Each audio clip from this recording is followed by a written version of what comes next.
Hello बच्चों, नमस्कार। तो कैसे हैं आप? आशा करते हैं अच्छे होंगे, स्वस्थ होंगे और अपनी पढ़ाई अच्छी तरह से कर रहे होंगे। तो चलिए बच्चों, आज हम इस वीडियो में देखेंगे क्रिया। क्रिया क्या होता है, क्रिया के कितने भेद होते हैं और क्रिया को हम कैसे पहचानें, उसका हम ट्रिक भी देखेंगे। तो चलिए शुरू करते हैं। क्रिया जिन शब्द से किसी काम का होने या करने का पता चले वह क्रिया है। मतलब जिन शब्दों से किसी काम का होने या करने का पता चलता है उसे ही हम क्रिया कहते हैं। क्या कहते हैं? मतलब जिन शब्दों से किसी काम का होने या करने का पता चले उसे ही हम क्रिया कहेंगे। क्रिया को जानने से पहले हमें सबसे पहले जानना होगा कि धातु क्या होता है या मूल शब्द क्या होता है। धातु क्या होता है? तो धातु वह मूल शब्द या शब्दांश है। मतलब धातु वह मूल शब्द या शब्दांश है जिसमें ना जोड़ने पर क्रिया का निर्माण होता है। मतलब धातु वह शब्द है या शब्दांश है जिसमें यदि हम ना जोड़ेंगे तो वहाँ पर क्रिया का निर्माण होता है, उससे ही हम धातु कहते हैं। उदाहरण देख लेते हैं। जैसे धातु प्लस ना, यदि धातु शब्द में यदि हम ना जोड़ेंगे तो वहाँ हो जाएगा क्रिया। जैसे है आगे हस। हस धातु मतलब मूल शब्द है। हस क्या है? मूल शब्द है, धातु है। यदि इसमें हम ना जोड़ देते हैं, इसमें यदि हम ना जोड़ देते हैं तो यह हो जाएगा हंसना। अब हंसना क्या हो जाएगा? क्रिया हो जाएगा। हंसना क्या हो जाएगा? इसमें क्रिया हो जाएगा। हंस क्या था इसमें? हंस एक मूल धातु है। हंस एक मूल धातु है। यदि इसमें हम ना जोड़ दें तो यह हो जाएगा हंसना। हंसना क्या हो जाएगा? क्रिया हो जाएगा। आगे है पी। पी एक मूल शब्द है। क्या है? मूल शब्द है, धातु है। इसे हम क्या कहेंगे? धातु या मूल शब्द कहेंगे। यदि इसमें हम ना जोड़ देंगे तो हो जाएगा पीना।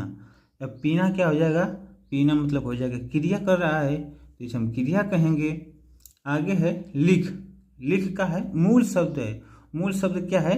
लिख है। या धातु, इसे हम धातु भी कहते हैं या मूल शब्द कहते हैं, धातु भी कहते हैं या इसे हम मूल शब्द भी कहते हैं।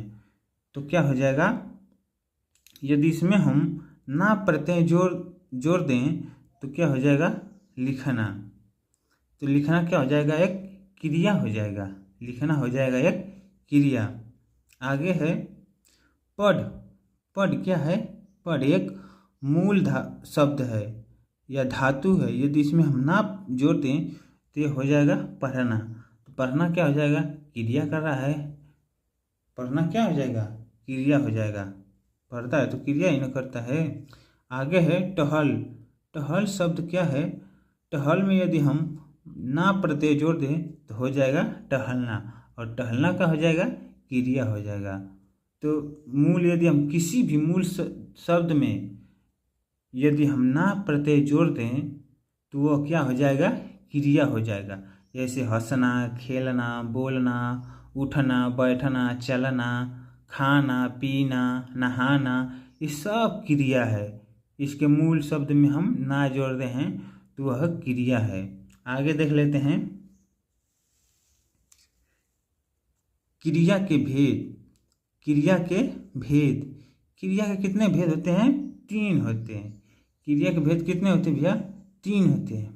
पहला है कर्म के आधार पर क्रिया के भेद हो जाएगा, और दूसरा संरचना के आधार पर क्रिया के भेद, और तीसरा हो जाएगा प्रयोग के आधार पर क्रिया के भेद।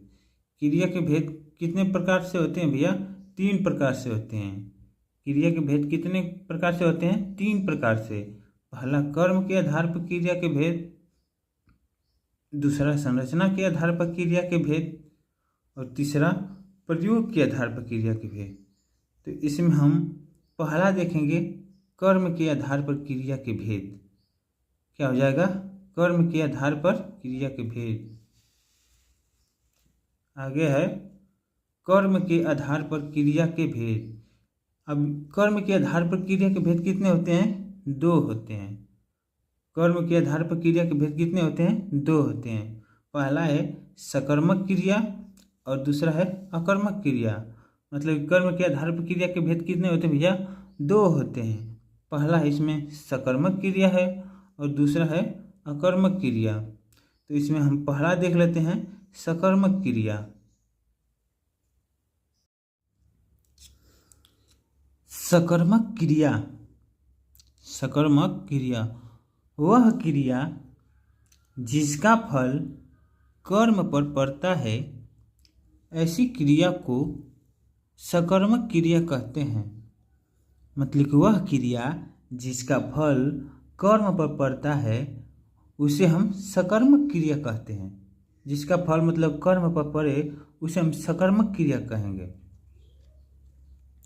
स प्लस कर्म, इसमें स प्लस कर्म होता है कर्म के साथ।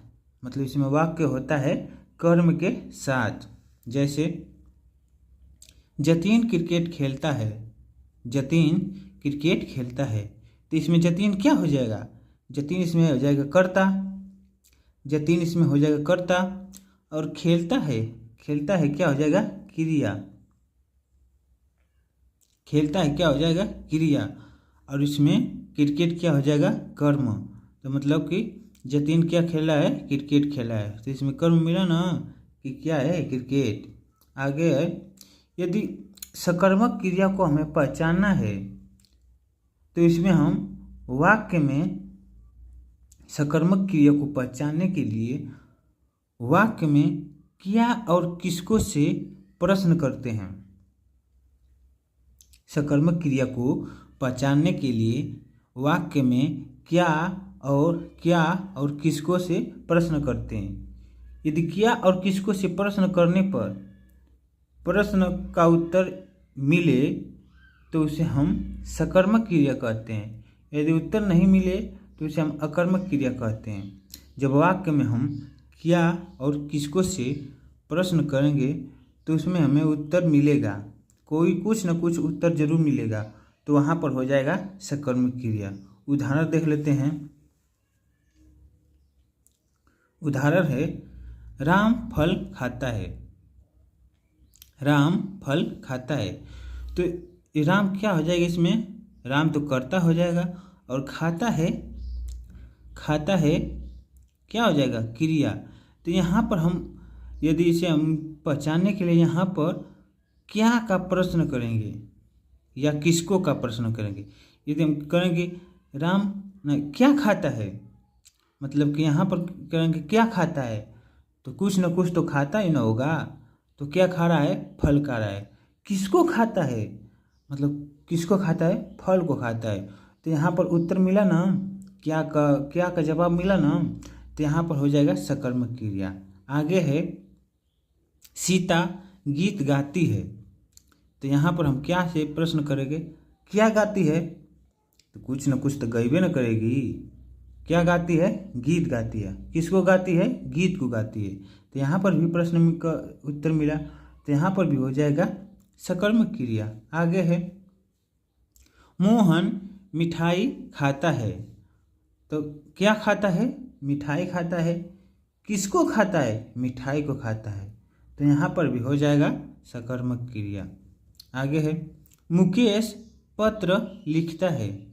मुकेश पत्र लिखता है, तो क्या लिखता है? कुछ पत्र लिखेगा या कुछ लिखेगा, कुछ न तो कुछ लिखेगा ही ना, तो क्या लिखेगा? पत्र लिखता है। तो यहाँ पर भी हो जाएगा सकर्मक क्रिया। आगे है रमेश स्कूल जाता है। अब देखिए यहाँ पर देखिए रमेश स्कूल जाता है, तो रमेश कहाँ जा रहा है? स्कूल जा रहा है।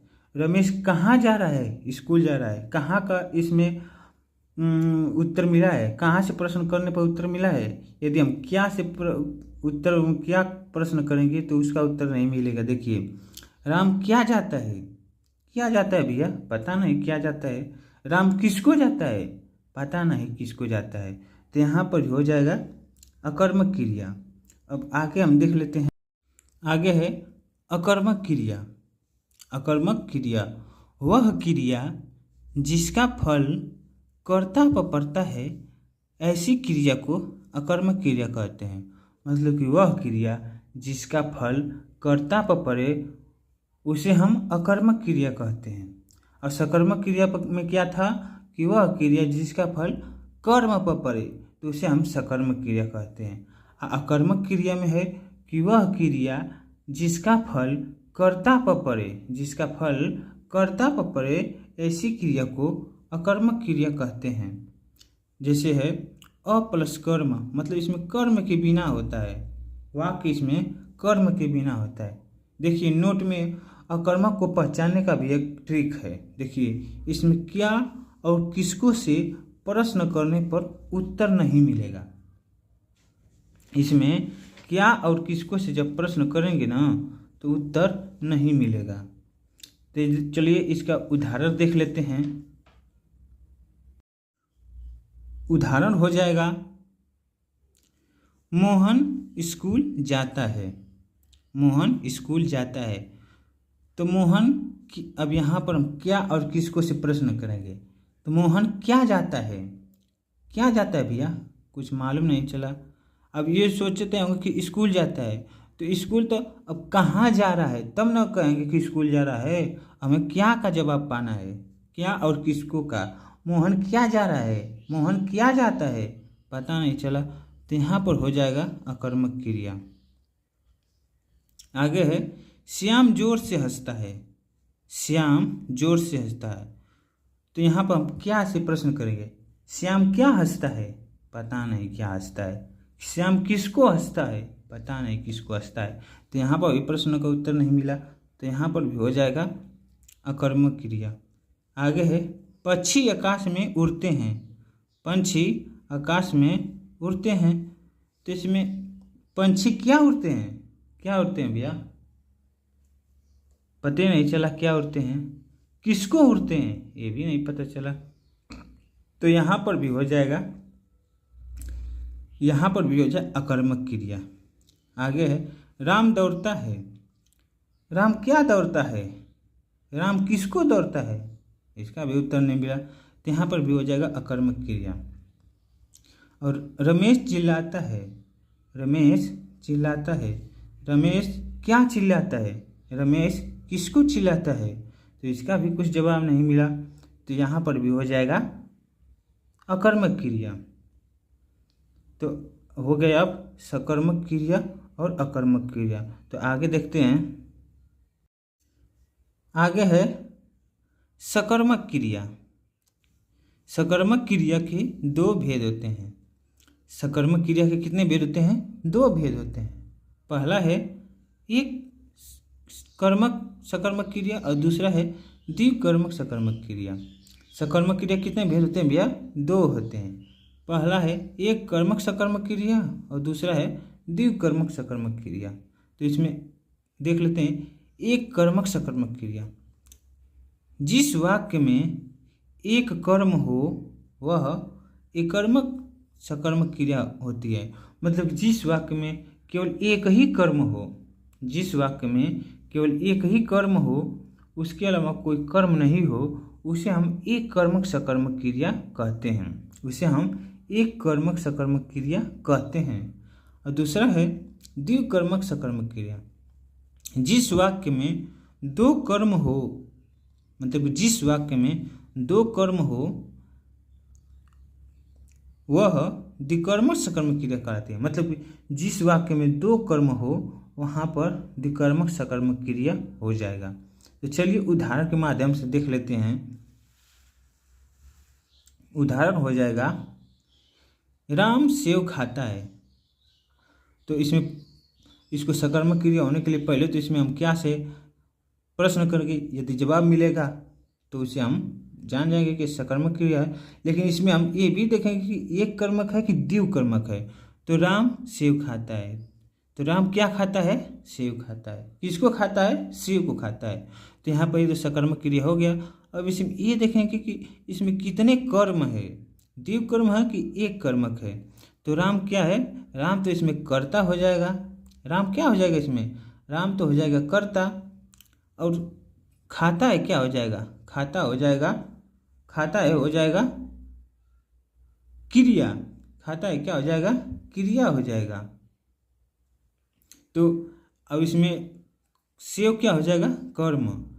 सेव हो जाएगा कर्म। तो इसमें कर्म केवल एक ही नहीं, इसके अलावा कोई दिखाई दे रहा है? नहीं। तो यहाँ हो जाएगा एक कर्मक सकर्मक क्रिया। आगे है मोहन मूर्ति बनाता है। मोहन क्या बनाता है? मूर्ति बनाता है। किसको बनाता है? मूर्ति को बनाता है। मोहन क्या बनाता है? मूर्ति बनाता है। किसको बनाता है? मूर्ति को बनाता है। तो यहाँ पर भी हो जाएगा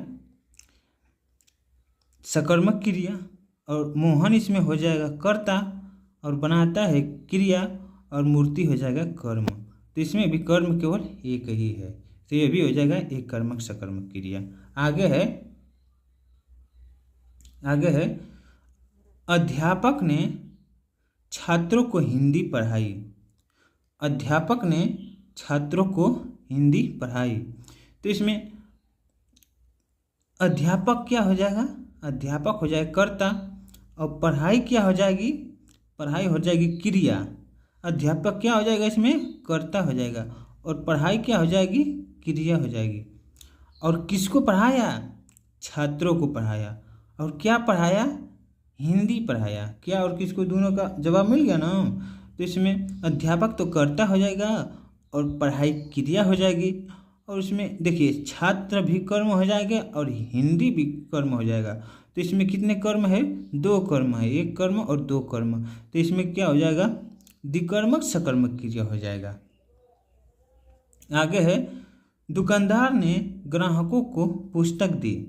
दुकानदार ने ग्राहकों को पुस्तक दी। तो इसमें दुकानदार क्या हो जाएगा? इसमें दुकानदार हो जाएगा कर्ता, और दी मतलब दिया, दिया हो जाएगा क्रिया।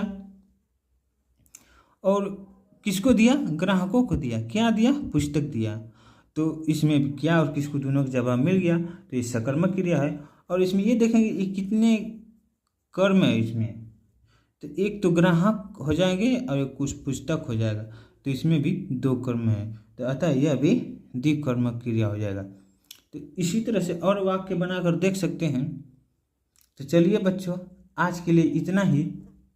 यदि वीडियो अच्छा लगा होगा तो मेरे चैनल को सब्सक्राइब जरूर करें, लाइक करें, शेयर करें। धन्यवाद दोस्तों।